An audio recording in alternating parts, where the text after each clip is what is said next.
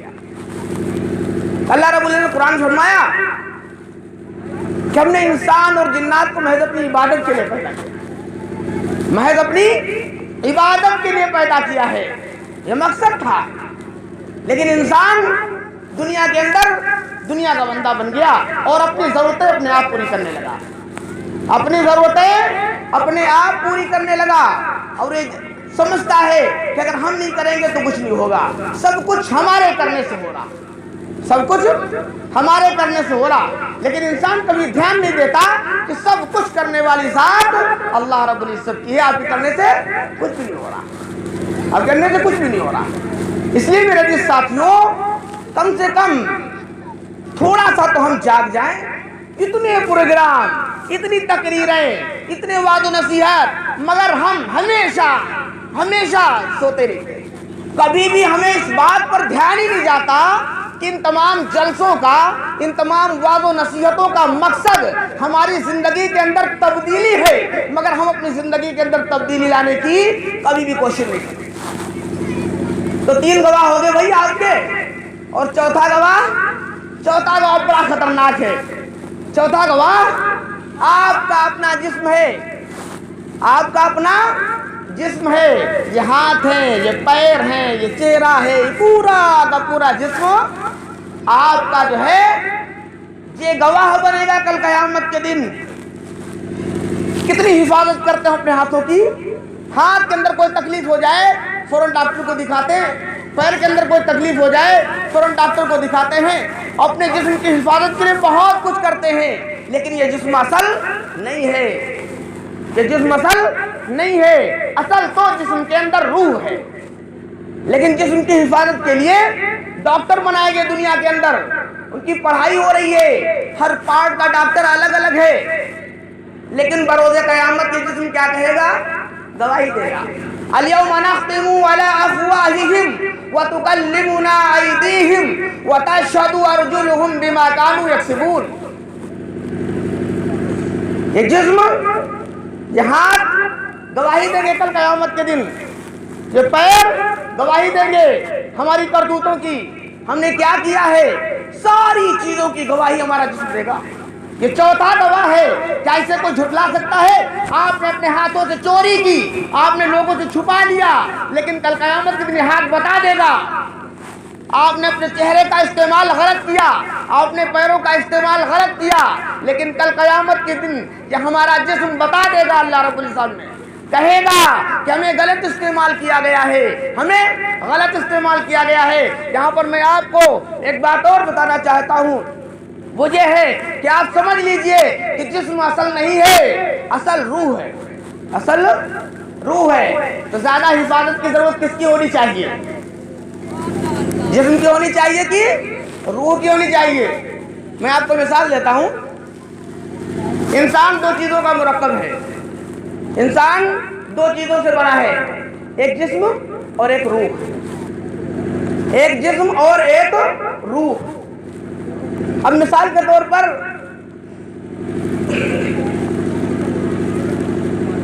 ایک جو ہے انسان ہے اور اس کے پاس ایک سواری، اور اس کے پاس صرف اتنی جگہ ہے، ایک کمرہ ہے، کڑاکے کی سردی ہے، بہت سخت۔ اگر وہ سواری کی حفاظت کر لے، بھائی سواری ہے اس کی اگر حفاظت کرتا ہے تو سوار کڑاکے کی سردی سے مر جائے گا، تو سواری بے فائدہ ہے، سوار تو مر گیا۔ لیکن اگر سوار اپنی حفاظت کر لے تو سواری تو بہت مل جائیں گی، اور نہ بھی ملے تب بھی کام چل جائے گا۔ تو مثال یہ ہے کہ سوار کی مثال روح کی ہے اور سواری کی مثال جسم کی ہے۔ سواری کی مثال جسم کی ہے، تو اب انسان جسم کی حفاظت کے لیے بہت کچھ کرتا ہے، بہت ساری چیزیں جسم کی حفاظت کے لیے کر رہا ہے، لیکن روح کی حفاظت کے لیے کچھ نہیں کرتا، تو کیا یہ عقل مندی ہے؟ جس طرح جسم کو باقی رکھنے کے لیے انسان کو کھانے کی ضرورت ہوتی ہے، اگر انسان کو کھانا نہیں ملے گا تو یہ پیٹ بھوک کی وجہ سے انسانی جسم کو لے مرے گا، یہ انسان ختم ہو جائے گا، مر جائے گا۔ ایسے ہی روح کی غذا جو ہے وہ اللہ کا ذکر ہے، اگر روح کو ذکر اللہ نہیں ملے، اللہ کا ذکر نہیں ملے گا تو یہ روح کمزور ہو جائے گی، یہ روح مردہ ہو جائے گی، پھر اس روح کے اندر کیا ہوگا؟ حلال اور حرام کی تمیز نہیں رہے گی، اچھے اور برے کی تمیز نہیں رہے گی۔ آج ذرا اندازہ لگائیے اس بات کو سن کر کے ہماری روح کتنی کمزور ہے کہ آج ہمیں احساس نہیں ہوتا کہ کیا جائز ہے اور کیا ناجائز ہے، جو دل میں آتا ہے وہی ہم کرتے ہیں، جائز اور ناجائز نہیں دیکھتے۔ اگر ہماری روح مضبوط ہوتی، ہماری روح جاندار ہوتی تو ہمیں ہر قدم پر یہ احساس ہوتا کہ یہ چیز جائز ہے یا ناجائز، یہ اچھا ہے یا برا، یہ غلط ہے یا صحیح، یہ ہمیں کرنا چاہیے یا نہیں کرنا چاہیے۔ پورا اسلام یاد آ جاتا میرے اللہ کا حکم کیا ہے، میرے نبی کا حکم کیا ہے، یہ ساری باتیں ہماری اس وقت ذہن میں آ جاتی، لیکن ہماری روح اتنی کمزور ہو چکی ہے کہ ہمیں احساس ہی نہیں ہوتا کہ یہ کیا ہے، بس ہمیں تو صرف کرنے سے مطلب ہے، جو بھی ہے بس صحیح۔ اس لیے میرے عزیز ساتھیوں، یہ دنیا ساتھ نہیں دے گی۔ اس دنیا کی مثالیں بنائی اللہ رب العزت، جہاں پر ہم اپنی زندگی، اتنی قیمتی زندگی، اتنے قیمتی لمحات اور اوقات جو اللہ رب العزت نے دیے ہیں، ان کو یوں ہی ضائع کر رہے ہیں، ہم یوں ہی ختم ہوئے چلے جا رہے ہیں، لیکن کبھی بھی احساس نہیں ہوتا کہ ہماری زندگی اتنی قیمتی ہے، اسے جو ہے سنبھال کر کے رکھنا چاہیے۔ اللہ رب العزت نے قرآن میں فرمایا وَسَارِعُوا إِلَىٰ مَغْفِرَةٍ مِّن رَبِّكُمْ، اللہ کی مغفرت کی طرف تیزی سے دوڑو، جلدی کرو اللہ کی مغفرت کی طرف۔ لیکن دنیا کا انسان دنیا کے پیچھے چلا جا رہا ہے اور دنیا اسے ٹھوکر اور لات مار رہی ہے، مگر پھر بھی یہ انسان دنیا کا پیچھا نہیں چھوڑتا۔ دنیا کی قدر و قیمت اللہ رب العزت کے نزدیک کچھ بھی نہیں ہے۔ حدیث کے اندر بھی ہے ان الدنیا خلقت لکم وانکم خلقتم للآخرہ، اللہ رب العزت نے دنیا کو تمہارے لیے بنایا ہے مگر تمہیں اپنے لیے بنایا ہے۔ اللہ رب العزت نے دنیا کو اور دنیا کی تمام ساری چیزوں کو اللہ رب العزت تمہارے استعمال کے لیے بنایا ہے، تمہارے استعمال کے لیے، تمہارے فائدے کے لیے۔ اب اندازہ لگائیے ساری چیزیں ہمیں فائدہ دے رہی کہ نہیں دے رہی؟ ساری چیزیں فائدہ دے رہی، سورج ہمیں فائدہ دے رہا، چاند ہمیں فائدہ دے رہا، پانی ہمیں فائدہ دے رہا، آسمان ہمیں فائدہ دے رہا، تمام کے تمام پہاڑ، دریا، ندی، نالے، دنیا کی کائنات کی ساری چیزیں، جتنے بھی جتنے بھی کیڑے مکوڑے اور 18,000 مخلوقات اللہ رب العزت نے جو اس دنیا کے اندر پیدا فرمائی، ساری کی ساری چیزیں اپنے مقصد میں کامیاب ہیں اور وہ ہمیں نفع پہنچا رہی ہیں، مگر اللہ رب العزت نے ہم کو اور آپ کو محض اپنے لیے پیدا فرمایا تھا، مگر ہم اس پر گامزن نہیں ہیں، ہم اپنے مقصد میں کامیاب نہیں ہیں، ہم کبھی بھی ان تمام باتوں پر دھیان نہیں دیتے، اپنی زندگی یوں ہی گزارتے چلے جاتے ہیں۔ اس لیے میرے عزیز ساتھیوں، میں آپ کو مثال دوں، آپ اندازہ لگائیے، جو میں نے کہا جسم اصل نہیں ہے، روح اصل ہے، اس کی مثال میں ایک آپ کے سامنے اور دیتا ہوں۔ آپ رات میں سو رہے ہیں، آپ نے خواب دیکھا، خواب میں آپ نے دیکھا کہ ایک شیر آیا ہے، شیر، اور شیر نے آپ کے منہ پر پنجہ مار دیا، شیر نے آپ کے منہ پر پنجہ مار دیا۔ آپ نے خواب میں دیکھا، آپ نے شور گل کر کے بس پریشان ہو گئے، کھڑے ہو گئے، اتنا گھبراہٹ، اتنا آپ کے چہرے سے گھبراہٹ کے آثار نمایاں ہیں، آپ کے جسم سے ایسا لگ رہا کتنا ڈرے ہوئے ہیں۔ لیکن ذرا اندازہ لگائیے، جب آپ نے دیکھا تو کیا آپ کے چہرے پر واقعی شیر کا پنجہ بنا تھا؟ کیا شیر نے واقعی آپ کے چہرے پر پنجہ مار دیا تھا؟ ایسا تو کچھ بھی نہیں ہوا تھا، ایسا کچھ بھی نہیں ہوا، لیکن آپ کو تکلیف ہوئی کہ نہیں ہوئی؟ پتہ یہ چلا روح کو تکلیف ہوئی تھی جس کا اظہار جسم پر ہوا ہے، اس لیے پتہ چلا کہ اصل تو روح ہی ہے، ورنہ جسم پر شیر کا پنجہ بھی ہونا چاہیے۔ اس لیے میرے عزیز ساتھیوں، ہم کو اور آپ کو بے فکری اور لاپرواہی کی جو چادر ہم نے اوڑھ رکھی ہے اس کو ذرا سا اپنے اوپر سے اتار دو، اپنے اوپر سے اتار دو اور فکر مندانہ زندگی گزارنے کی کوشش کرو، اچھی طرح اپنی زندگی گزارو، سچ بولو، ایمانداری والے کام کرو، لوگوں سے اچھی طرح ملو۔ آج تو صرف بےایمانی ایک ایمان والا 24 گھنٹے اپنی زندگی بے ایمانی کے اعتبار سے گزارتا رہا، بتائیے اس کی زندگی کا کوئی مول ہے؟ اس کی زندگی گزارنے سے کیا ہے؟ اس دنیا کے اندر کوئی فائدہ اس کا ملے گا؟ کچھ بھی نہیں ہوگا۔ جب زندگی ایمانداری والی گزرے گی تو دنیا میں بھی فائدہ ملے گا اور آخرت میں بھی اس کا فائدہ انشاءاللہ ملے گا۔ اس لیے میرے عزیز ساتھیوں، ہم اور آپ کو یہ کوشش کرنی ہے کہ اپنی زندگی ایمانی اعتبار سے گزاریں اور آخرت کو سامنے رکھ کر کے گزاریں، آخرت کو سامنے رکھ کر کے گزاریں۔ آدمی جو ہے اس کے پاس ذرا سا بھی وقت نہیں ہے اور وہ پریشان حال اپنی زندگی گزار رہا ہے اور دنیا کے پیچھے پڑا ہوا ہے، سوچتا ہے اگر ایمانداری کی طرف ذہن جاتا بھی ہے تو سوچتا ہے مجھے دنیا کا نقصان ہو رہا، ہماری دنیا کا ہمیں نقصان ہو رہا، یہاں تک کہ دکان بند کر کے نماز پڑھنے پہ نقصان، اپنے کھیت میں بھی کچھ بھی کر رہا نقصان، آدمی کاروبار کے اندر لگا نقصان، دکان کوئی بھی چیز ہے، صرف نماز کے لیے اگر وقت تھوڑا سا نکالتا ہے تو اسے تکلیف محسوس ہوتی ہے۔ میرے عزیز ساتھیوں، میں ایمانداری پہ آپ کو ایک مثال دوں۔ ایک تاجر تھا، بہت بڑا تاجر تھا، بڑا انتظام تھا اس کے پاس، بڑا سامان تھا، بڑی محنت کرتا تھا، بڑی محنت اور لگن کے ساتھ وہ تجارت کرتا تھا، مگر اس کو احساس ہوتا تھا کہ اس کی تجارت سے کچھ فائدہ نہیں ہو رہا، اس کی تجارت سے کچھ فائدہ نہیں ہو رہا۔ لوگوں سے کہا بھائی ہم کو کچھ فائدہ نہیں ہوتا، تو لوگوں نے کہا کہ ایسا کریے، فلاں جگہ پر ایک بزرگ صاحب رہتے ہیں، آپ ان کے پاس چلے جائیے اور آپ نے حاجت رکھیے، آپ نے بات بتائیے ان سے کہ بھائی تجارت میں کوئی فائدہ نہیں ہو رہا۔ وہ صاحب گئے ان کے پاس، اس نے کہا حضرت، وہ صاحب تھے، بزرگ تھے، ایک دم بیٹھے رہتے تھے، کچھ بات بھی نہیں کرتے تھے۔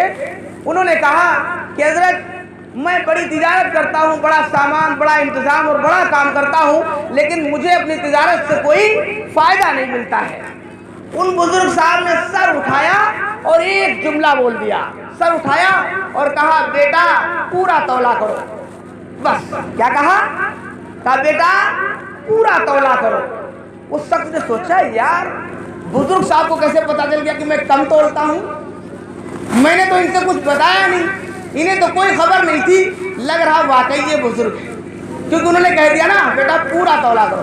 وہ چلا گیا، صرف ایک جملہ بولا، وہ چلا گیا اور اتنا اللہ رب العزت نے کچھ ایسا دل کے اندر اس کے ڈالا، وہ بڑی ایمانداری کرنے لگا، وہ پورا تو تولنے ہی لگا، یہاں تک کہ اگر کوئی کسٹمر آ رہا تھا کہتا بھیا اپنے آپ تول لو، اپنے آپ تول لو، کوئی ٹینشن نہیں، یہاں تک کہ اگر کسی کے پاس کچھ زیادہ چلا جاتا نہیں ٹھیک ہے آپ لے جائیے کوئی بات نہیں۔ اتنی ایمانداری اس نے دکھائی کہ وہ تولتا بھی نہیں تھا، بہت کم تولتا تھا، باقی کہتا تو خود تول لو، جاؤ لے جاؤ، زیادہ ہے تب بھی کوئی بات نہیں۔ اتنا ایمانداری کا کام اس نے کیا، ان بزرگ صاحب کے بات مان لی اس نے، تو اتنا فائدہ اس کا ہونا شروع ہوا ہے کہ 20 دکانیں چھوڑ کر کے لوگ 20 دکانیں چھوڑ کر کے لوگ اس کے پاس آتے تھے، کیونکہ سب کو یہ پتا چل گیا تھا وہ تاجر بڑا ایماندار ہے، وہاں کوئی دھوکہ نہیں ہو سکتا، وہاں کوئی دھوکہ نہیں ہو سکتا۔